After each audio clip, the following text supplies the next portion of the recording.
How important is free speech on a college campus? Here's what the Supreme Court said in 1957 in the landmark case Sweezy v. New Hampshire. Teachers and students must always remain free to inquire, otherwise our civilization will stagnate and die. Inspiring words, and true. Which is why what's happening at American colleges and universities is so disturbing. A study conducted by the Association of American Colleges and Universities in 2010 revealed that only 30% of college seniors strongly agreed with the question, is it safe to hold unpopular positions on this campus? Worse, the study found that students' confidence that they can hold unpopular opinions declines from freshman to senior year. How can it be that at a place where speech should be the most free, the university, young people fear merely holding, to say nothing of actually expressing, unpopular opinions? The reason is that for decades now, students have been sent a clear message from their schools. Express dissenting opinions, violate political correctness, or even just criticize the administration at your peril. After working for 12 years at the Foundation for Individual Rights in Education, I have seen hundreds of examples of students in peril. Here are just a few. At Indiana University, Purdue University, Indianapolis, a student employee was found guilty of racial harassment for publicly reading a book that some of his fellow employees found offensive. The book was Notre Dame versus the Klan, and it was available in the school's library.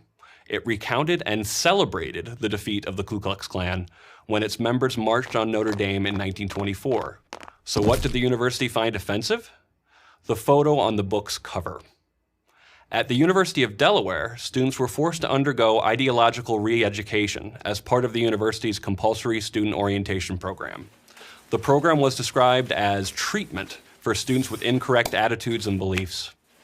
Students were taught to adopt highly specific, university-approved views on politics, race, sexuality, sociology, moral philosophy, and environmentalism.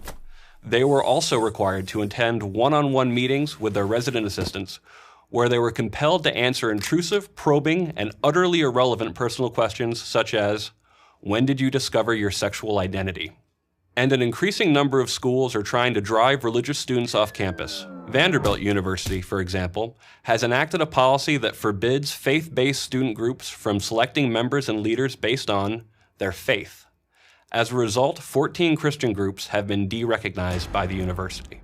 Then there are speech codes at a majority of American colleges and universities. What is a speech code? It is a university regulation or policy that limits or bans expression, written or verbal, that is protected under the First Amendment. Such codes are applied with glaring double standards against religious, conservative, or politically incorrect speech, or simply speech that a particular campus administration happens to dislike. In other words, there are things you are completely free to say and write off campus that will get you in serious trouble if you say or write them on campus. These codes include policies that ban speech that administrators find insulting or offensive. One absurd code that appeared at multiple universities banned inappropriately directed laughter. And in Orwellian fashion, some schools even limit free speech to tiny sections of campus called free speech zones. Recently, at the University of Central Arkansas, you were subject to disciplinary action if you said or did something deemed annoying to another student. In the most extensive study yet conducted of campus speech codes, the Foundation for Individual Rights in Education found that 62% of America's top colleges maintain serious restrictions on written and verbal expression that violate First Amendment protections. What are the consequences of all this censorship by colleges and universities?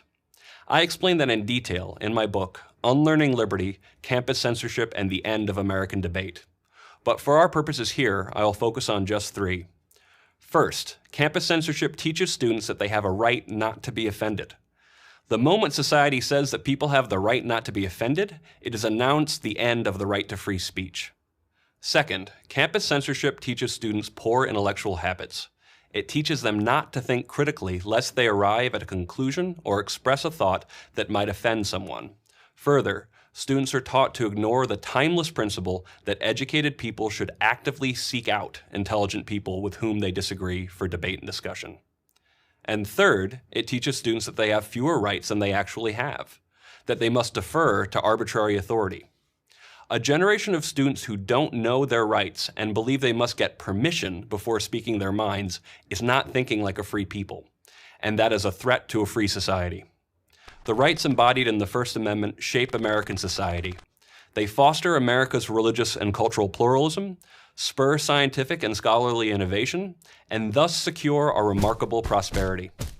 But today's universities, with their censorship, speech codes, and political correctness, are putting the future of this unique experiment in freedom at risk. This is the very opposite of what American higher education was founded to do. I'm Greg Lukianoff, president of the Foundation for Individual Rights in Education for Prager University. Join Prager University, subscribe to our YouTube channel, and sign up for free at prageru.com.